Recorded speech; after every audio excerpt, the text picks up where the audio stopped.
god. These episodes are both bitter and sweet. Yep. Mostly on the bitter. I don't think I've hated humanity this much until these episodes. Oh man.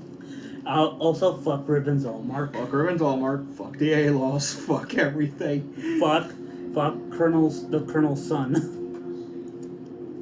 Yeah, fuck Andre. Yeah. He doesn't deserve the last name. Just Andre. Just Andre. But yeah, so let's begin. Boy. So we start off with the battle at the orbital elevator. Yep, where basically it all goes to hell. Yep, where basically the second Death Star fires at the space elevator. The second Memento Mori manages to successfully fire the death laser before it explodes via the first use of the 00 Riser's ultimate fuck you move, the Transarm Riser. Yeah, and basically they performed their version of the colony drop, which is fucking horrific. Mind you, it would have been horrific if we didn't also at the same time get the equivalent of the Axis shock. That's true. Oh my god, that was my favorite moment in Star Wars Counter-Strike, and I love it that they do a version of it here. It's so... Yeah, we're basically Catharon, a few of the forces from the A-Laws, mostly the ones that Mannequin and the sends, coup d'etat faction work together in order to prevent... Alongside Celestial Being to make sure that none of the pieces from the orbital elevator hits the towns surrounding it. Mm-hmm. They actually managed to, while Smirnov and the Colonel, Hercury, managed to get out. Yeah. Unfortunately, this is where Andre figures out that Hercury is the leader and stuff like that. So after everything settles down, after the destruction of the orbital elevator is destroyed, while Smirnov and Sergei Smirnov and Hercury are talking, Andre comes in, kills Hercury, and then proceeds to attack his own father. Which is where he figures out that, at least to his mind, that his father turned traitor. It's mostly him lying to himself. Basically, him trying to convince he doesn't know that his father isn't a traitor. Remember, when Sergei went to the orbital elevator to talk to Hercury, it was basically on a secret mission kind of deal. But still, it's as in, no one, not even the A-Laws knew. Yeah. And so in this case, that's the only thing I'm gonna give Andre pity on. Not so much on the fact that he was so petty that he killed off his own father. Just because of mommy issues. I mean, rightfully so mommy issues, but still, I'm not gonna commit murder on my dad just because he failed my mom. Because he couldn't save his mother, because, they're both soldiers. That's their job. Yeah. Hard decisions, bitch. Yeah. Mind you, this unfortunately leads to the fact that Marie gets subconsciously back out. Yeah, she witnesses this, and as a result of this, she goes back to Soma Pierce for the rest of the show. Yep. And also a hate boner for Andre, right? For Andre, she really just wants to kill him now. Yeah, and rightfully so. He killed her surrogate father. But we'll get to my point for that later, because surprisingly enough, Saji actually makes a point of that. Yeah. I love Saji in these episodes. He basically comes into his own. He's basically what Amuro should have been. Yeah. In the way, both during Zeta and especially in Char's counterattack. Definitely. Basically, he's like what if Amuro did the right choices? Exactly. What if he self-actualized and instead of going down the depressing post-traumatic disorder? Yep. And didn't kill people. Yeah. By Federation. And also, you know what I mean? Yeah. Basically, what would have happened if he had never gone through the Lala Soon scenario. Basically, yeah. And also, what if he wasn't put in that situation by the Federation in the first place? Or if he was. We'll get to that. Yeah. We'll get to that. Mm-hmm. So at the next episode, we get one last time skip. Yeah. For the rest of the show. Until the movie. But that's a whole other thing. Yeah. For the final time skip, we skip ahead 4 months after this. Mm-hmm. After the events of the orbital elevator. Yep. And at this point, we are basically heading into the darkest part of this timeline. Yep. Where basically the ALOS have basically become the only army. Yeah. Since now the Earth Federation army is now just the ALOS. Yeah. However, there's a detail. Mm-hmm. During the news when they do this, you can see the two heads of the ALOS, you know, incel number one's uncle and the blonde douche. Yep. Who I'm just gonna call Fat Jared. That's accurate. There's so many Jareds in this show. Yes, I know, right? Yeah. Like, we have so many Jareds. Yep. That's scary. Yeah. And mind you, they're all competent. Yeah, basically it's, what if Jared Mesa was competent? And not a douchebag. And not a huge douchebag, for the most part. Just an unforgivable and inhuman monster. Yep. So, Captain Mishiraka. Yep, definitely. I see Ribbons more as Captain, but we'll get to that. We'll get to that. Yeah, exactly. So while this is happening, while the news is happening, it's revealed that for some reason Monakin is now missing. Mm-hmm. AKA, she might have gone AWOL. Yeah, she gone rogue. Because rightfully so, she was part of a war crime. I mean, actually no, she tried to stop it. Mm. The second she saw what the ALOS were about to do, she went ahead and said, fuck that, we're gonna help put a stop to this. Yep. And yeah, and for the most part they succeeded. Yeah. At least in the case of, you know, the amount of blood loss that would have come from the orbital elevator. Yeah. There's also the mental scars, but we'll get to that. We'll get to that. We cut afterwards to space into an immediate battle on another Memento Mori. That's 3! 3 death lasers! Oh my god, this is like the Star Killer base. This is the Memento Mori 3 Star Killer base. Oh god. Seriously! ALOS! Where the fuck? Terrify me! Seriously, where the fuck do these space Nazis get their resource? Oh wait, they explain it. The Federation government. And ribbons. Unlike a certain trilogy, but we'll get which had a simple explanation, but we'll get to it. No, no, we're not letting Palpatine go there. Alright. If you touch me again, I'm gonna cut your arm off. Fine. We'll get to the sequel trilogy when we get to it. Just in case, though. Yep, of course. Just put the fucking sword down. Psycho, Jesus. And that's basically the ALOS. Yep. Basically, if there was a Titan / Empire, but competent at their jobs. I mean, for the most part, the Empire was competent. I mean, think about that. True, but well, they have to maintain their empire for what, 20 years? Yeah, unlike the Titans with their what, 5 years? 3, 5? Yeah. Yeah. So I'll let the Empire slide. Yeah. This time. It was just a huge mistake to, you know, not clone people. Yeah. Anyway, going back to the episode, we cut into this fight against the third Memento Mori. Dear God, I really do need to say this. The Titans are fucking smart as fuck. ALOS.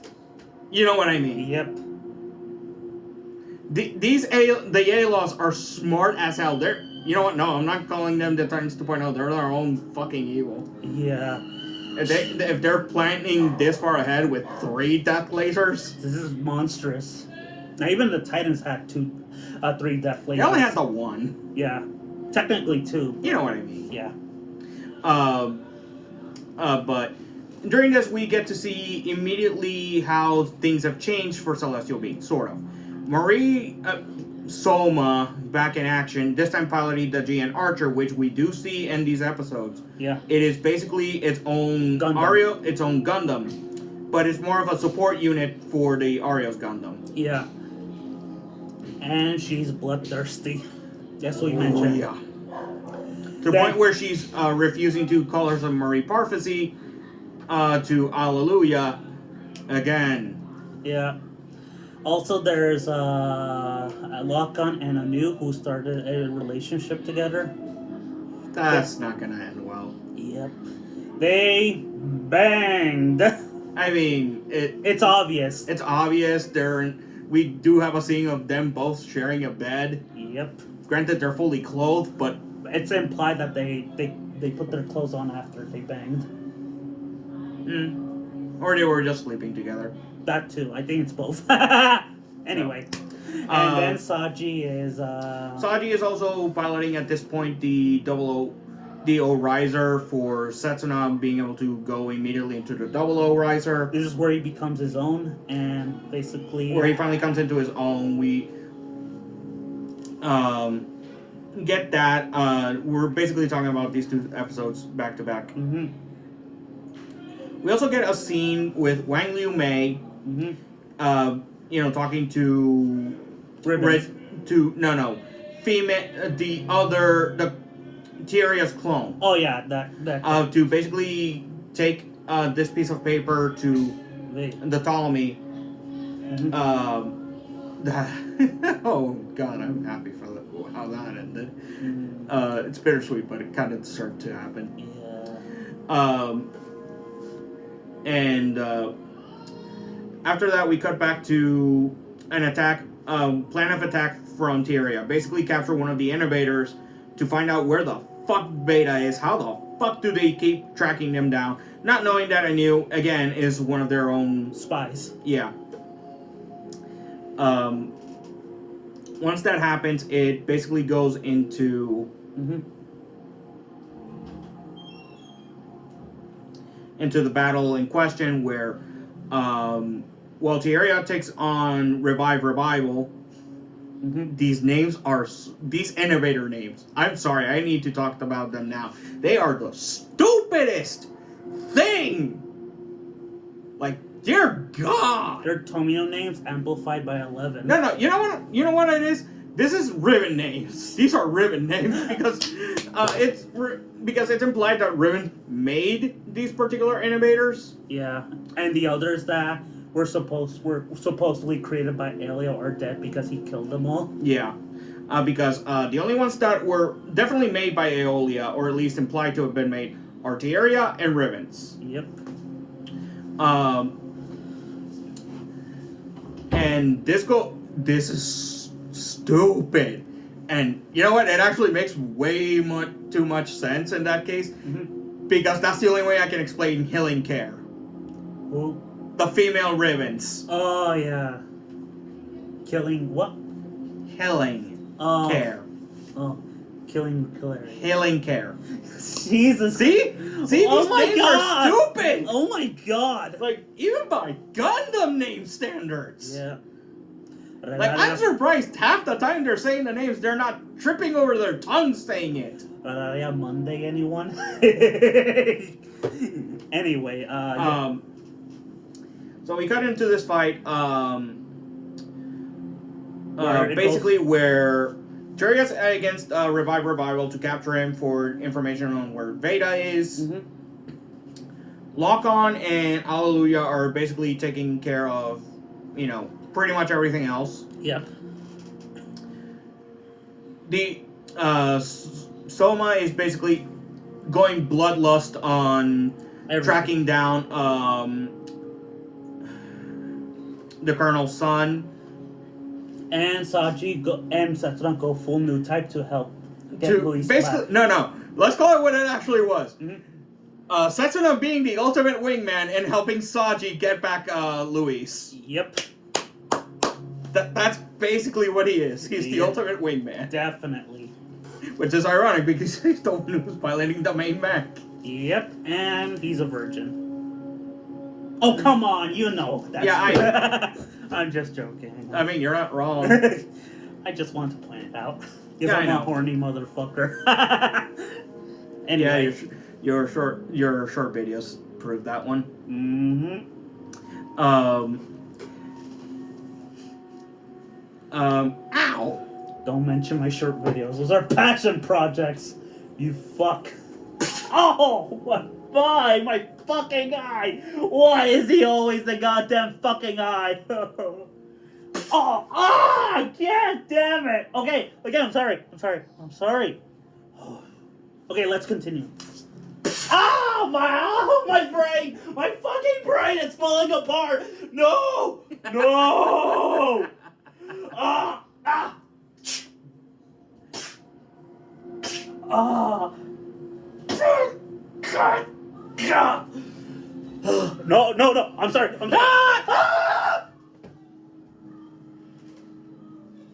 Ah! Okay. So yeah, basically they go full new. Full new. They actually do go full new type on this. Yep. Because we get the second access shock. Not the access shock. Second instance of the quantum brainwaves incident. Yeah. As I'm gonna call them. Mm-hmm. For the second season, where basically the same thing that happened when the 00 was being tested and the first time the Transam was fully unleashed happened again, which consequentially allowed Hallelujah to make a reappearance during this episode. Yep. Despite being mentally kind of dead. Yeah, it's only for during these moments, but yeah, he always makes an impression. Yeah. Yeah. Where we actually get to see this a rather touching talk between Saji and Luis. During these moments, Luis kind of reminded me of Haman Karn for a bit. Yeah. In facial expression and some of her wording. Yeah, definitely. However, by the end of the talk, she basically has another mental breakdown. Yeah. And that's gonna lead into... Yep. Psycho Gundam. Oh, no. Victory, bitch. Oh, Katajina. Mm-hmm. Yeah. Like, you can't deny that's actually what's gonna happen. You saw that, how bad that mental breakdown was. Mm-hmm. Andre is basically... an incel. Being an incel at this point, and he's gonna gun for Saji. Yeah, for really petty reasons. Yeah, so... Just to complete the quote-unquote mission. Not only to complete the quote-unquote mission, but just so that he can have... Let's face it. Just so that, Luis can move on. Oh, fuck that guy. It's manipulating a woman's feelings. Fuck off. He's not manipulating them. He's literally just doing this because he figures that's the right thing to do. That's not the right thing. It's messed up. Yeah, I know. That's a stupid head because he's gone full... A soldier follows his orders all the way, even if they're fucking war crimes. Yep. Mentality. A.k.a. a Nazi. Mm-hmm.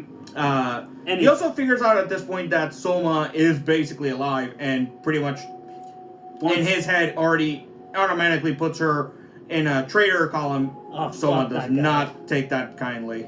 Oh, fuck that guy. Yeah. He's lying to himself mentally just to convince himself. Yeah, so Tira ends up being able to take down Revive, capturing him with the... Capturing Revive, so they end the Alos retreat for a time being. Even though the innovators do have a plan in mind because they actually planned for this capture. And then we cut back to Wang Liu Mei. Yeah. Oh god, this is the most sweet/bitter/sweet revenge. Yep. On this bitch who's been playing both sides. Because, as it turns out, first off, Ribbons knew about what the male Tieria clone was planning. Yep. With Wang Liu Mei and taking the information directly to them. He goes full bitch slap on him. He basically bitch slaps the poor guy. Yeah, which is ironic considering he's voiced by Amuro Ray. Oh, when you realize Amuro Ray finally got to do the bright slap.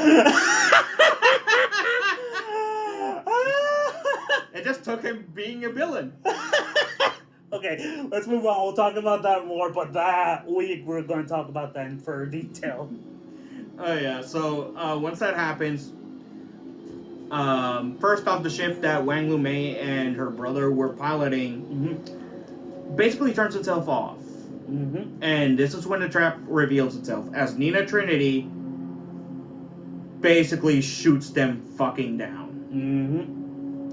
Taking off the ship apart and revealing that her remaining Gundam is still very much intact. Yep. You can tell she's been waiting years just to do this. Yeah. She's been waiting since for these couple of months to do this. Yeah. And basically, once that happens, Ribbons. Well, this happens at the same time, basically. Ribbon tells Regina, to if you do this one more time, I'm gonna kill you. So at this point, it's like, yeah, we're in the end game now, bitch. Yep. We're heading into the end game pretty soon. Yep. Only what, 6 episodes left? Check the DVDs real quick. Okay. So yeah, this was episode 19, right? Yes.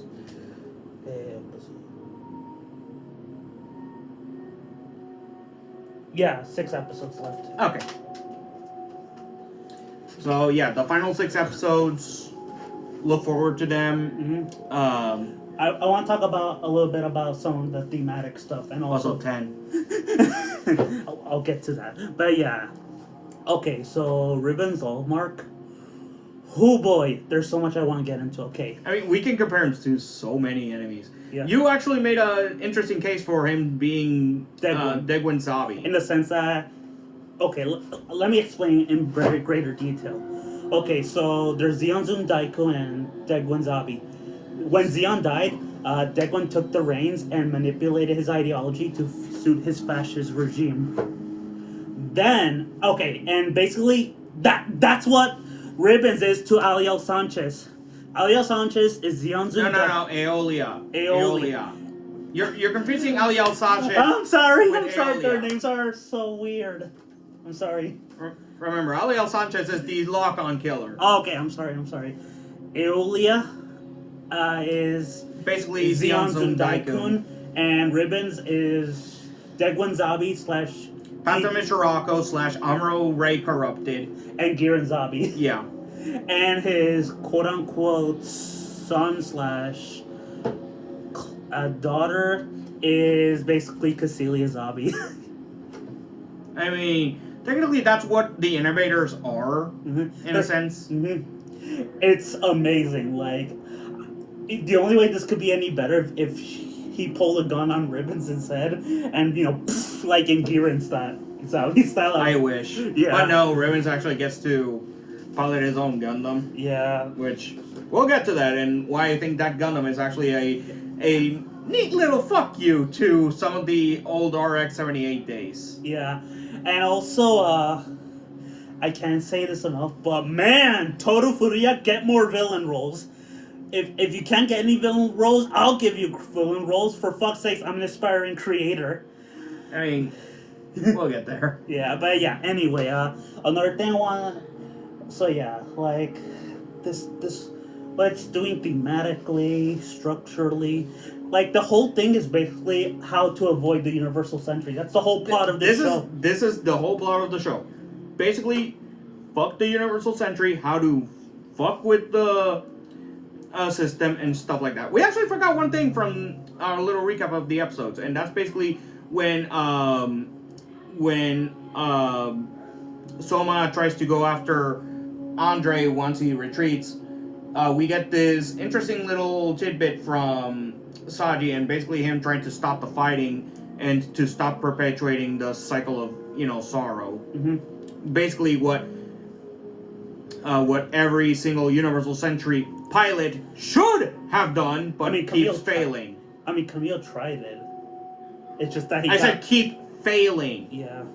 Just because they tried it doesn't mean they succeeded. Yeah, Camille got brain raped. Judo just said, fuck you. I'm out. I'm never coming back to Earth. Until Crossbone. And Amuro is just probably the worst case scenario. basically him just being kind of he feels like he's not a leader. Yeah. And in the case of well, Shark is a leader. In the case of Bonager, he tries, but he doesn't get anywhere. Yeah. Unfortunately. Definitely. And that's mostly due to Tomino basically making the Universal Century the worst timeline. Yeah, a tragedy. A narrative tragedy. Yeah. Basically, what would happen to our world if we got there? I'm kind of more hoping towards the AD dimension at this point. Me too, but, you know, what can you do? But yeah, another thing is... But yeah, like... Oh my god, and also, like... I'm really excited to finish this show. Fuck it, I give this show 10 out of 10. If it weren't for the fact that there's... I want to give it an 11 out of 10, but I already gave Turn A Gundam and other shows 11. So screw it, I'm going to give it a 10.5. For now. For now. See ya. Peace. Peace.